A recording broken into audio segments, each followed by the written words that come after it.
Okay, so Introduction to Engineering, Sine, lesson on the Sine B, where we're going to take a slightly different approach or look at things. So what we're going to do here is we're going to use the same idea, the idea that the sine of an angle equals the opposite over the hypotenuse. We're going to see what we can do about finding the angle. So there's going to be one little trick on this that we'll get to, but we're still going to start with the same idea. So we'll take a look at this. Here's our angle. First thing you need to do is identify who's opposite and who's hypotenuse. So however you want to do it, I find opposite to be pretty easy to identify. So this is the opposite, and this is the hypotenuse. The other thing you keep in mind is since the hypotenuse always has to be the largest side in the triangle, it would stand to reason that it's always going to be the bigger of the two sides that you have. So here's opposite, here's hypotenuse. So if I set this up, I'll do it over here, I end up with the sine of this unknown angle equals 29.4 over 57. And at this point, yeah, we're stuck, right? Okay.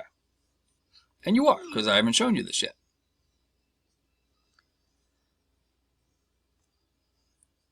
Here's how we find the angle. On your calculator, there is a button or a function that will take you, instead of find the sine, it will find you the angle if you already know the sine. See, I already know what the sine is. It's whatever this one is. In fact, we can even do that now if you'd like. Let's take 29.4 divided by 57. We'll write down a few digits just to say. So it's 0.515,789.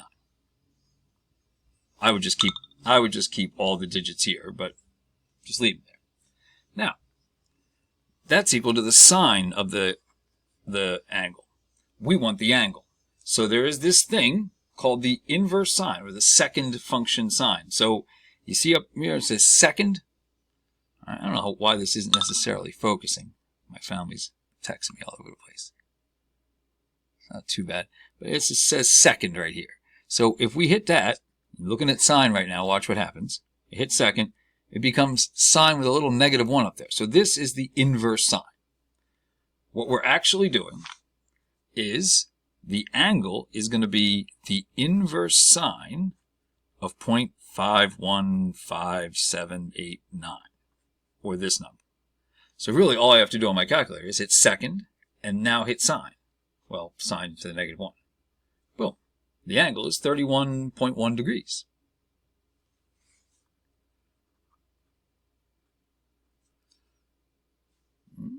Okay, so let's do another one so you get a better feel for it. So identify opposite and hypotenuse. Shouldn't be too hard. This is opposite. This is hypotenuse. That means the sine of our missing angle is equal to opposite, which is 29, over hypotenuse. Which means, we can jump to this step, the angle is going to be the inverse sine of whatever 29 divided by 41 is. So let's see if we can do that on the calculator. So we're going to do this division first, just like we did before. 29 divided by 41.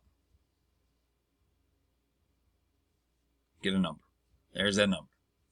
Now we're going to do the second sine of that. So I already got second selected here, so sine looks like it's supposed to, and I hit that. 45. We'll call it 45 degrees even.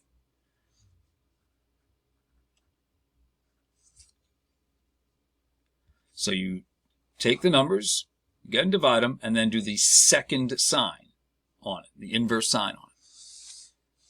So let's try these.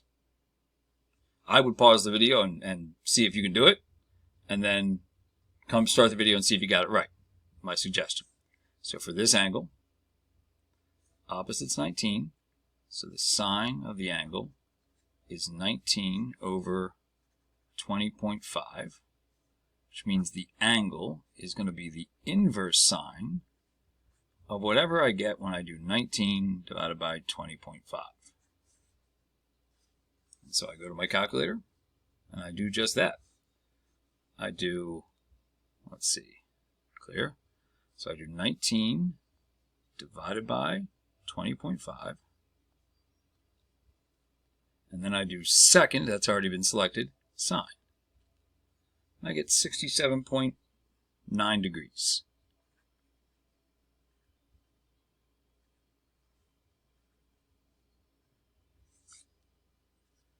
All right, let's try the last one.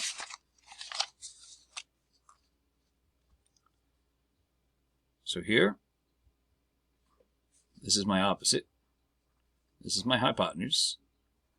Sine of theta that I don't know is equal to 2.7 divided by 7.2, which means the angle is the inverse sine of 2.7 over 7.2. And on a calculator, that's going to go like this. Clear everything out. I'll even take off the second function just so we make sure, because some calculators you have to hit the second thing every time. It doesn't stay on. So do 2.7 divided by 7.2, get an answer, and then do inverse or second sine. Comes out to be about a 22 degree angle. Some calculators might have you in degrees or radians. This calculator is in degrees. I know that because this button here says radians. If I do that, I'm in something called radians. So if your calculator's if you're not getting these answers, it's probably because your calculator's in radians. Dig around and see if you can find a way to put it into degrees. But that's how you handle that.